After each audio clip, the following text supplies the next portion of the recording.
Malacca மாநில Bersatu கட்சியின் பிரிவு தலைவர்கள் கட்சியின் நிலைத்தன்மை மற்றும் வலிமையை உறுதி செய்யும் நோக்கில் கட்சித் தலைவர் தான்ஸ்ரீ முகதீன் யாசின் பதவி விலக வேண்டும் என்று இன்று வெளிப்படையாக தெரிவித்துள்ளனர். இந்த கோரிக்கை கட்சிக்குள் நீடித்து வரும் உள்கட்சி பிரச்சனைகளை சமாளிக்க அவசியமான நடவடிக்கை என்று அவர்கள் தெரிவித்துள்ளனர். மேலும் இன்னும் 2 ஆண்டுகளுக்குள் நடைபெறவுள்ள பொது தேர்தல் மற்றும் இந்த ஆண்டில் நடைபெறவுள்ள மலாக்கா மாநில தேர்தல் ஆகியவற்றை எதிர்கொள்ள கட்சி உறுதியான தயாரிப்புகளை மேற்கொள்ள வேண்டும் என்று கூறினர். கூட்டு அறிக்கையின் மூலம் பெர்சாத்து கட்சிக்கு முழுமையான புதுப்பிப்பு மற்றும் உச்ச தலைமையில் மறுசீரமைப்பு தேவை என்று அவர்கள் வலியுறுத்தினர். இது கட்சி உறுப்பினர்கள் மற்றும் பொதுமக்கள் மத்தியில் மீண்டும் நம்பிக்கையை ஏற்படுத்த உதவும் என்று அவர்கள் தெரிவித்தனர்.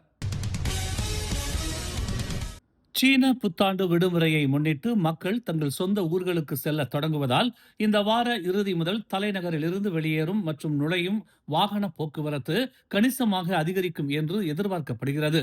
இதனுடன் ரமலான் மாதத்திற்கான ஆரம்ப கட்ட தயாரிப்புகளும் போக்குவரத்து அதிகரிப்புக்கு காரணமாக உள்ளதாக தெரிவிக்கப்பட்டுள்ளது. போக்குவரத்து ஓட்டத்தை பற்றிய கண்காணிப்பில் கடந்த சில நாட்களாகவே குறிப்பாக மாலை மற்றும் இரவு நேரங்களில் அதிகரிப்பு உணரப்படுவதாக கூறப்படுகிறது. கடைசி நேர நெரிசலை தவிர்க்கும் நோக்கில் நகரவாசிகள் முன்கூட்டியே பயணத்தை தொடங்கியுள்ளனர். கோலம்பூரிலிருந்து வெளியேறும் போக்குவரத்து இன்று மாலை முதல் சனிக்கிழமை வரை உச்சத்தை எட்டும் என கணிக்கப்பட்டுள்ளது. வடக்கு, தெற்கு மற்றும் கிழக்கு கரை பகுதிகளுக்கு செல்லும் முக்கிய நெடுஞ்சாலைகளில் படிப்படியாக நெரிசல் அதிகரிக்க வாய்ப்புள்ளதாக தெரிவிக்கப்பட்டுள்ளது. அதிகபட்ச நெரிசல் வேலை முடிந்த பின் மற்றும் இரவு நேரங்களில் அதிகமாக இருக்கும் என எதிர்பார்க்கப்படுகிறது. நீண்ட தூர பயணங்கள் மற்றும் உள்ளூர் தினசரி போக்குவரத்து ஒன்றுடன் ஒன்று கலப்பதால் சாலை நெரிசல் மேலும் அதிகரிக்கும் நிலை உருவாகலாம். பயணிகள் முன்கூட்டியே பயண திட்டமிடல் செய்து போக்குவரத்து அறிவிப்புகளை கவனித்து செல்லுமாறு அறிவுறுத்தப்படுகிறது. மலேசிய லஞ்ச ஊழல் தடுப்பு ஆணையமான MACCயின் தலைவர் தான்ஸ்ரீ அசாம்பாக்கி தொடர்பாக எழுந்துள்ள அனைத்து குற்றச்சாட்டுகள் மற்றும் அதனுடன் தொடர்புடைய விஷயங்களை விசாரிக்க அரசு ஒரு சிறப்பு விசாரணை குழுவை அமைத்துள்ளதாக அறிவிக்கப்பட்டுள்ளது.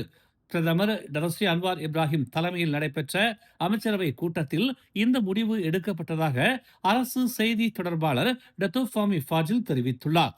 அசாம்பாக்கி தொடர்பாக பல்வேறு குற்றச்சாட்டுகள் எழுந்துள்ள நிலையில் அவற்றை முழுமையாக ஆராய்வதற்காகவே இந்த சிறப்பு குழு உருவாக்கப்படுவதாக அவர் கூறினார். இந்த சிறப்பு குழுவின் தலைவராக தேசிய தலைமை செயலாளர் தான்ஸ்ரீ ஷம்சுல் அஸ்ரி அபுபக்கார் நியமிக்கப்படுவார் என்றும் ஃபாமி தெரிவித்தார். இன்று நடைபெற்ற அமைச்சரவை கூட்டத்தில் தான்ஸ்ரீ அசாம்பாக்கி தொடர்பான விவகாரம் விவாதிக்கப்பட்டது. இதனைத் தொடர்ந்து ஒரு சிறப்பு குழுவை அமைக்க அமைச்சரவை முடிவு செய்துள்ளது என்று அவர் அமைச்சரவை கூட்டத்திற்கு பிந்தைய செய்தியாளர் கூட்டத்தில் இதனை தெரிவித்தார். இங்கிலாந்தை தளமாக கொண்ட செமி கண்டக்டர் எனப்படும் குறை கடத்தி நிறுவனமான ARM ஹோல்டிங்ஸ் உடனான அரசாங்க ஒப்பந்தத்துடன் தன்னை இணைத்துக் கொள்ளும் அறிக்கையை தொடர்ந்து மலேசிய லஞ்ச ஊழல் தடுப்பு ஆணையம் தனது வீட்டை சோதனை செய்யப் போவதாக தனக்கு தெரிவிக்கப்பட்டுள்ளதாக பொருளாதாரத்துறை முன்னாள் அமைச்சர் ரபிஜி ரம்லி தெரிவித்துள்ளார்.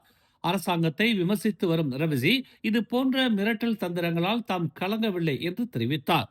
கைது செய்யப்பட்டு சிறையில் அடைக்கப்படுவதில் தாம் அனுபவம் வாய்ந்தவன் என்றும் முந்தைய ஆட்சியில் இது போன்ற தந்திரோபாயங்கள் பயன்படுத்தப்பட்டதாகவும் அவை ஒருபோதும் பலனளிக்கவில்லை என்றும் அவர் கூறினார். எனவே விரைவில் நடக்கவிருக்கும் சோதனையை கருத்தில் கொண்டு வீட்டை கொஞ்சம் சுத்தம் செய்ய தனது மனைவியிடம் சொன்னதாக அவர் ஒரு செய்தியாளர் சந்திப்பில் கேலியாக தெரிவித்தார். நேற்று இரவு ARM ஹோல்டிங்ஸ் ஒப்பந்தம் தொடர்பாக தனக்கு எதிராக தாக்கல் செய்யப்பட்ட MACC அறிக்கையை ரவிஜி சுட்டிக்காட்டினார். அவர்கள் விரும்பும் அனைத்தையும் தோண்டி எடுக்கலாம். எனக்கு மதிய உணவு அல்லது நினைவுப் பொருட்கள் கூட கிடைக்கவில்லை. லஞ்சம் ஒருபுறம் இருக்கட்டும், நான் இன்னும் முன்பு போலவே ஏழையாகவே இருக்கிறேன். எனக்கு மில்லியன் கணக்கான பங்குகள் எதுவும் இல்லை என்று அவர் தமது X பதிவில் பதிவிட்டுள்ளார். ஒருங்கிணைந்த முறையில் உண்மையற்ற நடத்தை என சந்தேகிக்கப்படும் இனவாத உள்ளடக்கங்களை பரப்பியதாக மலேசிய தகவல் தொடர்பு மற்றும் பல்லுலக ஆணையமான MCMC 24 மணி நேரத்திற்குள் பல சமூக ஊடக கணக்குகளை அடையாளம் கண்டுள்ளதாக தெரிவிக்கப்பட்டுள்ளது. இச்சம்பவம் தொடர்பாக 40க்கும் மேற்பட்ட முகநூல் கணக்குகள் மற்றும் 10க்கும் அதிகமான டிக்டாக் கணக்குகள் ஒரே வீடியோவையும் ஒரே மாதிரியான கதையையும் பயன்படுத்தி திட்டமிட்ட முறையில் பரப்பியதாக தெரிய வந்துள்ளது என்று அரசு செய்தி தொடர்பாளர் டாக்டர் ஃபாமி ஃபாஜில் தெரிவித்தார். அந்த வைரல் செய்தியில் ஓர் இந்திய கேங்ஸ்டர் மலாய் நில உரிமையாளரை காயப்படுத்தியதாக கூறப்பட்டு அதில் இனவாத தூண்டுதலான கருத்துகள் சேர்க்கப்பட்டதாக அவர் கூறினார். கடந்த 24 மணி நேரத்தில் இந்தியர் மலாய் நபர்கள் தொடர்புடையதாக கூறப்படும் ஒரு சம்பவத்தை வைத்து இனவாத தன்மை கொண்ட விதத்தில் செய்திகள் பரப்பப்பட்டுள்ளன.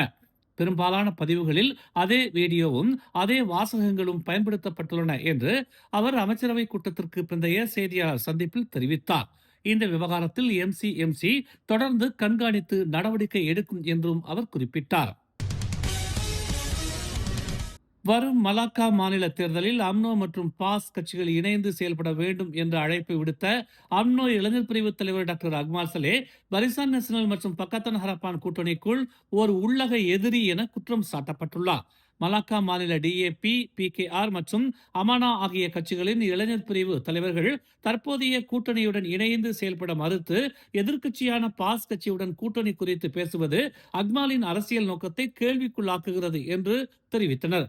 மலாக்கா டிஏபி இளைஞர் பிரிவு தலைவர் கசால் கிருஷ்ணன், பிகேஆர் இளைஞர் பிரிவு தலைவர் ஹக்கிமின் மொக்தார் மற்றும் அமானாவின் அமத் அஸ்டி அப்துல்லா ஆகியோர் ஒருங்கிணைந்த ஒரு அறிக்கையில் இதனை தெரிவித்துள்ளனர்.